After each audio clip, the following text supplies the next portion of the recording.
तो मत करें स्क्रॉल इंस्टाग्राम के रील, अब आगे चलो मैथ्स का व्यू। तो आज हम लोगों ने एचबीएससी क्वेश्चन पेपर 2021 का 11th क्वेश्चन लिया है। बाकी 10 तक की मैं वीडियो ऑलरेडी अपलोड कर चुका हूँ, आप लोग जाकर के चैनल पे देख सकते हैं।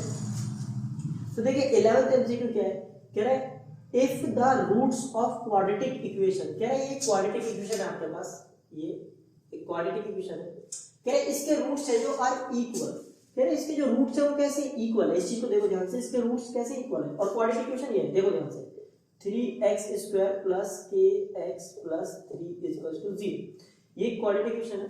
आपसे कह रहा है कि इस जो क्वाड्रेटिक इक्वेशन है ना इसके रूट्स इक्वल है, इस क्वाड्रेटिक इक्वेशन के रूट्स इक्वल है। तो कह रहा है k की वैल्यू बताओ, किसकी वैल्यू बताओ, k की वैल्यू बताओ, इस k की वैल्यू क्या है। तो आपको पता है कि अगर किसी क्वाड्रेटिक इक्वेशन के रूट्स इक्वल होते हैं तो उस कंडीशन पर डिस्क्रिमिनेंट की जो वैल्यू होती है, डिस्क्रिमिनेंट की जो वैल्यू होती है वो जीरो होती है। अगर किसी क्वाड्रेटिक इक्वेशन के रूट्स इक्वल होते हैं तो डिस्क्रिमिनेंट की वैल्यू जीरो होती है। और डिस्क्रिमिनेंट का फॉर्मूला क्या होता है, d equals to b square minus 4ac, और d की वैल्यू क्या है, जीरो है, तो जीरो इक्वल्स टू क्या आएगा, b स्क्वायर माइनस 4ac। अब इसमें आप b की, a की और c की वैल्यू रख देंगे और आपके पास आंसर आ जाएगा। तो देखिए इसको कंपेयर करते हैं, ax square bx plus c equals to 0। जब मैं इसको इस क्वाड्रेटिक इक्वेशन से कंपेयर करूंगा तो हमारे पास x का कोएफिशिएंट a होता है, तो a की वैल्यू कितनी आएगी 3 और b की वैल्यू कितनी आएगी, x का कोएफिशिएंट b होता है, x कोएफिशिएंट b होता है, तो x की वैल्यू b की वैल्यू कितनी आएगी k और c की वैल्यू कितनी आएगी 3। ये तीनों वैल्यू यहां रख दो, तो 0 इक्वल्स टू b की जगह क्या रखेंगे, k रखेंगे, क्या है यहाँ पर k का स्क्वायर माइनस 4, a की जगह क्या रखेंगे 3 रखेंगे, इधर आएगा 3, और c की जगह क्या रखेंगे, c की जगह भी 3 रखेंगे। तो हमारे पास क्या आएगा, देखो 0 equals to k square minus 4 3 से आ जाएगा 12 और 12 3 से आ जाएगा 36, माइनस का 36 है लेफ्ट हैंड साइड में आएगा तो हमारे पास कितना आ जाएगा 36 इक्वल्स टू k स्क्वायर। तो k स्क्वायर इक्वल्स टू आया 36, तो k की वैल्यू कितना आ जाएगी रूट 36 या square root of 36 square root of 36 is 6, और वो क्या आएगा प्लस माइनस 6, ये प्लस 6 और माइनस 6 वैल्यूज आ जाएगी। तो हमारे पास जो फर्स्ट ऑप्शन है वो क्या हो जाएगा, करेक्ट हो जाएगा। देखते हैं अगला क्वेश्चन, देखिए 12th क्वेश्चन देखते हैं। 12th क्वेश्चन कह रहा है for which value of p, कह रहा है कि p की किस वैल्यू के लिए does the pair of equations, हमारे पास दो पेयर दे रखे इक्वेशंस के x plus y plus 1 equals to 0 और 4x plus py plus 8 equals to 0। आपके पास एक तो ये इक्वेशन दे रखी है और एक ये इक्वेशन दे रखी है। कह रहे हैं कि p की किस वैल्यू के लिए इस पेयर ऑफ लीनियर इक्वेशंस का हैज यूनिक सॉल्यूशन, कि सॉल्यूशन कैसा होगा, यूनिक होगा। तो देखिए कैसे करेंगे हम इस वाले क्वेश्चन को भी। अच्छा, सॉल्यूशन यूनिक होने के लिए, सॉल्यूशन यूनिक होने के लिए लाइंस का इंटरसेक्टिंग होना जरूरी है, मतलब इंटरसेक्टिंग लाइन ही यूनिक सॉल्यूशन देती है ना, इंटरसेक्ट लाइन ही यूनिक सॉल्यूशन देती है। तो इंटरसेक्टिंग लाइंस होनी चाहिए, यूनिक सॉल्यूशन के लिए इंटरसेक्टिंग लाइन होनी चाहिए। इंटरसेक्टिंग लाइन होने के लिए a1 अपॉन में a2 नॉट इक्वल्स टू होता है b1 अपॉन में b2, तो इसका यूज करने वाले हैं a1 अपॉन में a2 not equals to b1 upon में b2। तो देखिए आपको पता है जनरल इक्वेशन ऑफ लाइन क्या होती है, ax plus by plus c equals to 0। तो कंपेयर करते हैं इसको इस ax plus by plus c से, इसको भी कंपेयर करेंगे और उसको भी कंपेयर करेंगे। तो देखो समझते हैं, पहली इक्वेशन क्या लाएंगे, वो है x plus y plus 1 equals to 0, या सॉल्यूशन लिखिए। और दूसरी इक्वेशन है 4x प्लस 4 ये आएगा p y plus 8 equals to 0। तो देखिए कंपेयर करें अगर हम इन दोनों लाइंस को इस लाइन से, तो x के कोएफिशिएंट को a बोलते हैं, y के कोएफिशिएंट को b और कांस्टेंट हम तो c।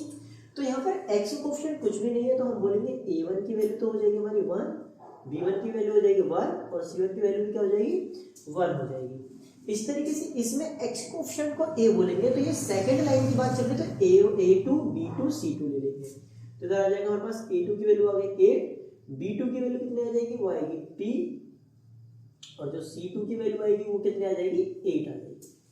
अच्छा, आपसे क्या बोल रहा है कि यूनिक सॉल्यूशन है ना, क्या बोल रहा है यूनिक सॉल्यूशन। तो मैंने आपसे बोला यूनिक सॉल्यूशन होने के लिए इंटरसेक्टिंग लाइंस का होना जरूरी है, और लाइंस इंटरसेक्टिंग किस केस में होती है, वो होती है a1/a2 not equals to b1/b2। तो ये चीज यूज कर लो, है ना, ratios a1/a2 not equals to b1/b2 होना चाहिए। तो a1/a2 not equals to b1/b2।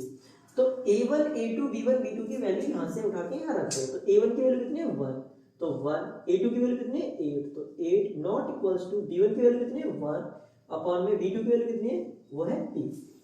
ठीक है। अच्छा c1 c2 की कोई नीड नहीं है हमें, है ना। तो हम जब क्रॉस मल्टीप्लाई करेंगे तो हमारे पास कितना आ जाएगा, हमारे पास आएगा p नॉट इक्वल्स टू 8, इसको इससे मल्टीप्लाई कर दो, इसको इससे मल्टीप्लाई कर दो, तो p नॉट इक्वल्स टू 8 आ गया।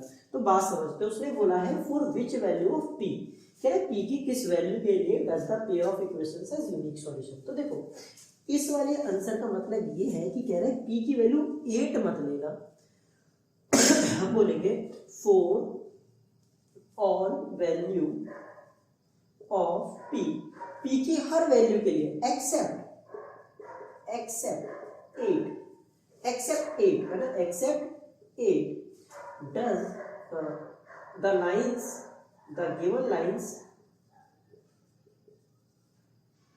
Has unique solution. समझो, कह रहे p की वैल्यू 8 मत लेना। आपसे क्वेश्चन पूछा था कि for what value of p, कह रहा था p की किस वैल्यू के लिए, तो हमारा जो जवाब आया कह रहे p की वैल्यू 8 मत लो, p की वैल्यू 8 के अलावा आप p की कुछ भी वैल्यू ले लो, आपको एक यूनिक सॉल्यूशन मिलने वाला है। तो यहाँ पर हमें p की वैल्यू 8 नहीं लेने, तो मैंने आंसर क्या हो जाएगा, for all value of p except 8 the given lines has unique solution. देखते हैं अगले क्वेश्चन को। तो देखिए 13th क्वेश्चन और 14th क्वेश्चन को देखते हैं। तो 13th क्वेश्चन कह रहा है right the common difference of an AP, है ना।